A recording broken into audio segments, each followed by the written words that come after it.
बस मैं इतना ही कहना चाहूँगा कि संघ का स्वयंसेवक कभी राष्ट्र से गद्दारी नहीं कर सकता। पाकिस्तान वालों ने तो इसको आतंकवादी संगठन तक कह दिया, हिंदू आतंकवाद तक। कांग्रेस ने तो इसे, दिग्विजय सिंह ने तो इसे हिंदू आतंकवाद से जोड़ दिया।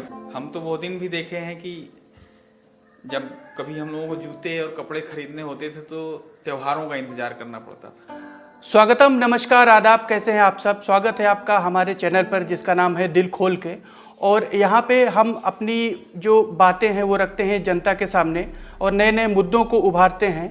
और इसी कड़ी में आज हम जिस शख्सियत से आपको रूबरू कराने जा रहे हैं उनके बारे में एक बहुत मशहूर कहावत है जिससे उनको आप रिलेट कर सकते हैं कि खुदी को कर बुलंद इतना कि हर तकदीर से पहले खुदा बंदे से खुद पूछे बता तेरी रज़ा क्या है।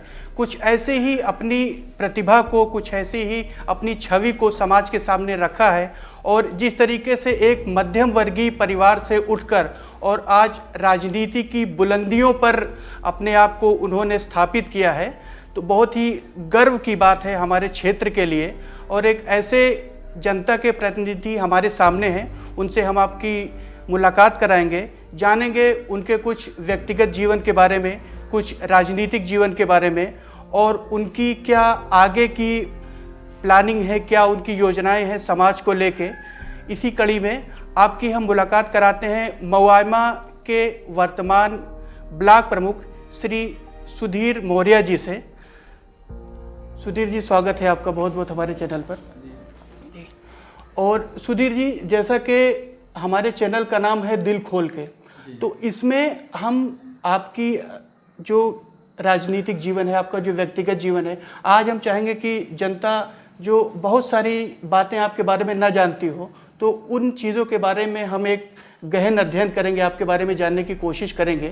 तो इसी कड़ी में सबसे पहला मेरा जो सवाल है वो है कि क्षेत्र की जो राजनीति रही है इसमें आपने अभूतपूर्व सफलता प्राप्त की है और आप एक मध्यम वर्गीय परिवार से उठे और आपने अपने शुरुआती जीवन में जो आपकी पढ़ाई रही है उसके बारे में कुछ हमें बताइए।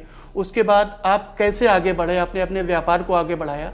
तो एक सुधीर मौर्य को ब्लॉक प्रमुख से पहले हम किस नज़र से देख सकते हैं? देखिए, मैं गांव गरीब किसान मजदूर, हम उस परिवार से बिलोंग करते हैं जी। हमारा बहुत ही मध्यम वर्गीय परिवार है। मैं मौआमा, यहाँ आज मैं जहाँ पे ब्लॉक प्रमुख हूँ, इससे बगल में ही हमारी नगर पंचायत है जहाँ हमारा जन्म हुआ था। जन्म के पश्चात हमारी शिक्षा दीक्षा मौआमा में सरस्वती शिशु मंदिर से हुई, बेसिक शिक्षा। फिर उसके बाद हम लोग आके यहाँ सुल्तानपुर खास ग्राम सभा है जिसमें हमारा बिजनेस, और यहीं से फिर हमने जनता इंटरमीडिएट कॉलेज से अपने बेसिक के ऊपर की पढ़ाई की। और बड़े ही संघर्ष के दौर थे उस समय, हम लोग जानते हैं। यहाँ पे जहाँ पे हम लोगों ने रहा है इतना सब कुछ नहीं था। अब तो हमने अपने सामने सब कुछ बदलते देखा है, वरना यहाँ से भी हम लोग पैदल जाया करते थे। और कभी हम लोगों को अपने खुद से चलने के संसाधन नहीं थे, या तो इक्के तांगे से जाते थे। तो कक्षा 5 जब पास कर लिए तब हमारे पिताजी ने कहा था कि अगर आप कक्षा 5 पास कर लोगे तब हम आपको एक साइकिल दिला देंगे। तो जब कक्षा 5 पास किया था हमने, तो हमको एक साइकिल मिली थी, तो बड़ी खुशी हुई थी। फिर उसके बाद हमारे शिक्षा दीक्षा वहाँ जब कक्षा 5 पास करके हम जनता इंटरमीडिएट कॉलेज में आए, तो वहाँ से कुछ आगे बढ़े, तो फिर हमारा जीवन यूँ ही चलता रहा।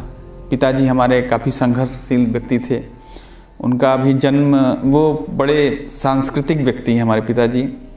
भारत की संस्कृति और भारत के संस्कार में उन्होंने अपने परिवार को इस तरह ढाला है कि आज भी हम लोग भारतीय संस्कृति और भारत संस्कार जो होता है हमारी वर्तमान में जो हमारे बच्चे हैं वो भी उसका अनुसरण करते हैं। और हमारे पिताजी के जो मार्गदर्शन में हम लोगों ने जीवन व्यतीत किया, उन्होंने कभी हार नहीं मानी। तो उन्होंने ये सिखाया हम लोगों को कि अपने लोगों को, अपने बच्चों को, कि कभी हारना नहीं सीखा हम लोगों ने। हम तो वो दिन भी देखे हैं कि जब कभी हम लोगों को जूते और कपड़े खरीदने होते थे तो त्योहारों का इंतज़ार करना पड़ता था। दिवाली का इंतज़ार रहता था कि अगर दीपावली आएगी तो शायद हम लोगों को कपड़े मिलेंगे। जूते कई सालों में एक बार कई दिन तक खाना वाना छोड़ना पड़ता था, तब जाके कहीं नए जूते मिलते थे। तो उस दौर से भी हम लोगों ने गुजरा है। फिर ये ब्लॉक प्रमुख के आपने पूछा कि पहले का जीवन हमारा बहुत ही संघर्षशील रहा। फिर हम जनता इंटरमीडिएट कॉलेज से पढ़ने के बाद फिर हमारा बिजनेस था पुराना, उस बिजनेस को हमने बढ़ाया आगे पिताजी के साथ। फिर हम 1999 में ऑटोमोबाइल सेक्टर में आए। ऑटोमोबाइल की हमने ये बैंक से कर्ज ले करके, यूनाइटेड बैंक अपना मवामा का बहुत पुराना बैंक है, वहाँ से हमने कर्ज लेके अपने एक गाड़ी की एजेंसी खोली। उसको बढ़ाते बढ़ाते काम मेहनत करते करते और बिजनेस में ऐसा मन लगता था कि आप ये जानिए कि हम लोग कभी इतनी गाड़ी, हम लोग के पास इतना पैसा नहीं था कि हम लोग बहुत ज़्यादा गाड़ी खरीद सकें। तो कंपनी जैसे गाड़ी बिक जाती थी तो उसी दिन हम लालू जाते थे, पैसा लेकर के फिर गाड़ी लाते थे, फिर उसी दिन जाते थे लाते। तो वो खुद किया है, खुद से काम किया, खुद से स्ट्रगल किया, बड़ी मेहनत किया, फिर यहाँ तक पहुँचे और बिजनेस हमारा आज भी चल रहा है। अब पिताजी देखते हैं, बाकी स्टाफ है, हमारा परिवार है हमारा, सब वही देखते हैं।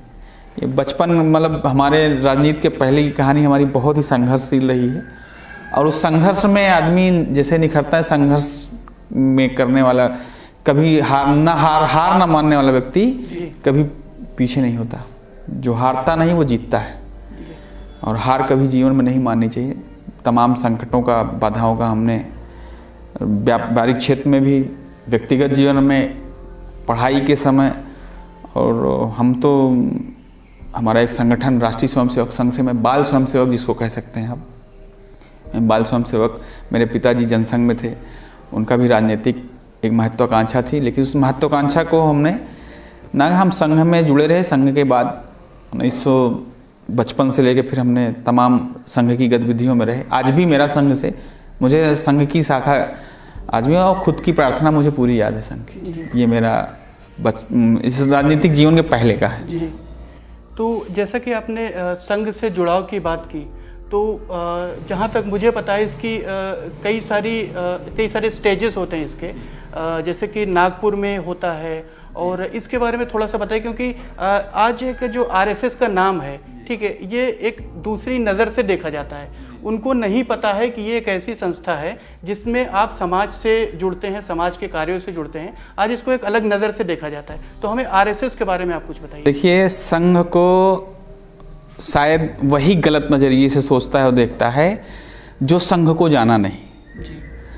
राष्ट्रीय स्वयंसेवक संघ विश्व का सबसे बड़ा सांस्कृतिक संगठन है, जो अपनी भारत की संस्कृति को, हमारे भारत के संस्कार, हम भारत को कैसे परम वैभव तक ले जा सकते हैं, उस और हिंदुओं का, विश्व का सबसे बड़ा हिंदुओं का संगठन राष्ट्रीय स्वयंसेवक संघ। संघ कहता है हम संघ को जो ना जानता हो वो अपने बच्चे को या खुद स्वयं 1 महीना संघ की शाखा में भेज दे, उसकी धारणा चेंज हो जाएगी। संघ की शाखा में जाने वाला व्यक्ति कभी राष्ट्र के साथ गलत धारणा रख ही नहीं सकता। ये संघ की, और उसे संघ कुछ सिखाता नहीं है, केवल संघ की शाखा में जाइए, आपका मन, मस्तिष्क, विचार अपने आप विरोध वही करता है जो संघ के बारे में गलत ना जानता। वो जैसे बहुत सारे लोग आज तो संघ की कल्पना बहुत दूसरे लोग दूसरे रूप में करते हैं कि संघ एक तरीके से, अभी बहुत सारे तमाम विदेशों, पाकिस्तान वालों ने तो इसको आतंकवादी संगठन तक कह दिया था, हिंदू आतंकवाद तक। कांग्रेस ने तो इसे, दिग्विजय सिंह ने तो इसे हिंदू आतंकवाद से जोड़ दिया। तो मैं जिन लोगों ने भी कहा, चूँकि नाम लेने लगूँ तो बहुत लंबी लिस्ट बन जाएगी, उन सबसे मैं यही कहूँगा कि या तो आप स्वयं 1 महीना संघ की शाखा में चले जाइए, और या अपने बच्चे को भेज के देखिए, आपके बच्चे का संस्कार बदल जाएगा। और मैं बाल स्वयंसेवक में रहा, मैं संघ की शाखा लगाया, मैं तमाम उसके जो प्रशिक्षण होते हैं, मैं संघ का प्राथमिक शिक्षा वर्ग 1992 में मैंने किया था, जो 7 दिन का होता है। उसके पहले तमाम शीत शिविर वगैरह होते हैं, शीत शिविर होते हैं 3 दिन के होते हैं, 2 दिन के। फिर 1992 में मैं जब बाबरी विध्वंस के पहले 6 दिसंबर को बाबरी का विध्वंस हुआ था, और हम लोगों को 24 दिसंबर से 31 दिसंबर तक का हम लोगों का पहला 1992 में जो मैंने प्रशिक्षण प्राप्त किया संघ का प्राथमिक शिक्षा वर्ग।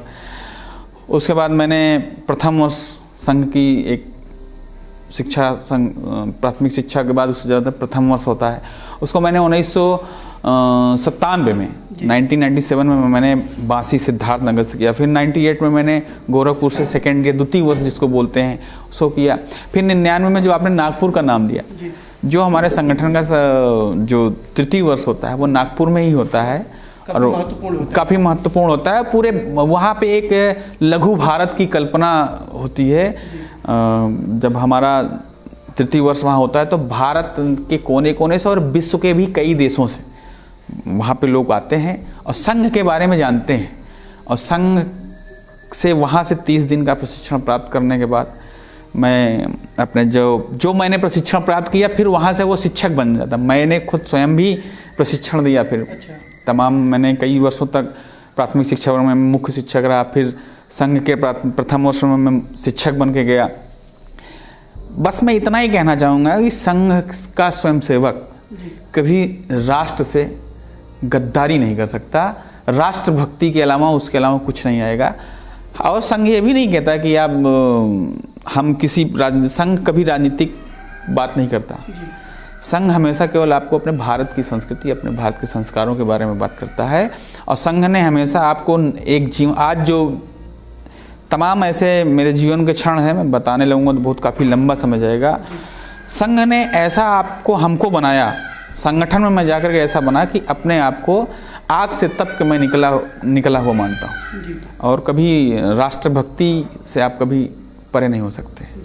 और जिन लोगों को ज्ञात नहीं है कि संघ क्या है, जो तमाम अनाप शनाप बोलते हैं, उनको मैं कहना चाहूँगा कि कुछ दिन आप भी संघ में गुजारिए, फिर आपको लगेगा कि संघ क्या है, वो कैसा आपका आचरण व्यवहार, आपका मन मस्तिष्क सब बदल जाएगा।